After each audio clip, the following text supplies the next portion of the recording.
Adam और ewe की कहानी तो याद ही होगी, जिन्होंने बस एक फॉरबिडन फ्रूट खाया और उन्हें उसकी सजा के तौर पर हमेशा हमेशा के लिए स्वर्ग से निकाल दिया गया। इसी तरह से हमारी सोसाइटी में कुछ ऐसे रिश्ते होते हैं जिन्हें स्वीकार नहीं किया जाता, और फिर चाहे वो रिश्ते कितने भी दिल के करीब क्यों ना हो, किसी न किसी को तो उनकी कीमत चुकानी ही पड़ती है। ऐसी ही 4 कहानियां लेकर आ रहा है ZEE5 का नया शो फॉरबिडन लव। थ्रिलर और रोमांस से भरी ये 4 मूवीज कुछ ऐसे ही फॉरबिडन लव अफेयर्स दिखाती है। इन मूवीज को डायरेक्ट किया है national award winning director Pradeep सरकार, अनिरुद्धा रॉय चौधरी, प्रियदर्शन और महेश मंजरेकर ने।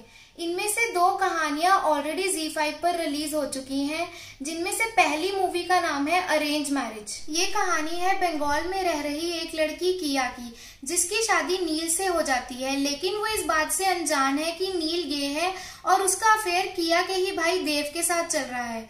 होमोसेक्सुअलिटी पर बेस्ड ये कहानी उन तीनों की जिंदगियों को एक खतरनाक अंजाम पर लाकर छोड़ देती है और हमारे मन में समाज की दकियानुसी सोच को लेकर कई सवाल खड़े कर जाती है।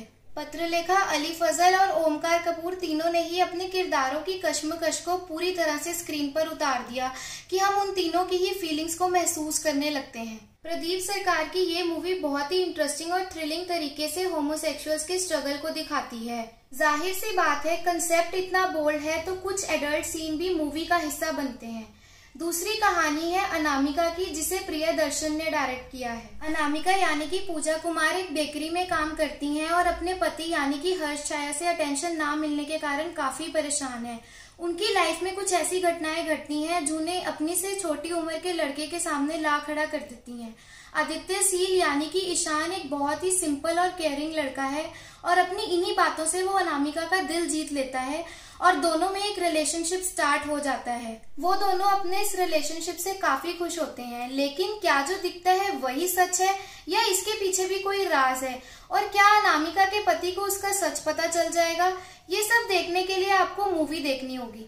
मुझे इस मूवी के साउंड में एक प्रॉब्लम लगी। अनामिका की आवाज काफी अननेचुरल और डब्ड लग रही थी, जिस कारण उनके सीन्स काफी दबे दबे लगे। मूवी का भार धीरे धीरे आदित्य के कंधों पर आ जाता है, जिसे वो बखूबी निभाते भी हैं।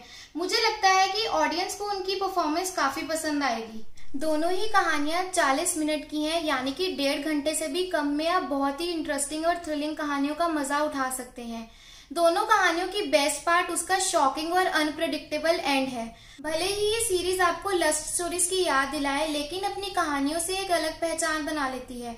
अगर आप रोमांटिक थ्रिलर कहानियों के फैन हैं तो ये मूवीज आपके लिए ही हैं। बाकी की 2 मूवीज रूल्स ऑफ गेम्स और डायग्नोसिस ऑफ लव 24 सितंबर को रिलीज हो जाएंगी और उनका रिव्यू भी 24 को ही आपको मेरे चैनल पर मिल जाएगा। अगर आपको मेरी ये वीडियो पसंद आए तो लाइक, कमेंट, शेयर और सब्सक्राइब करना ना भूलें। Thank you.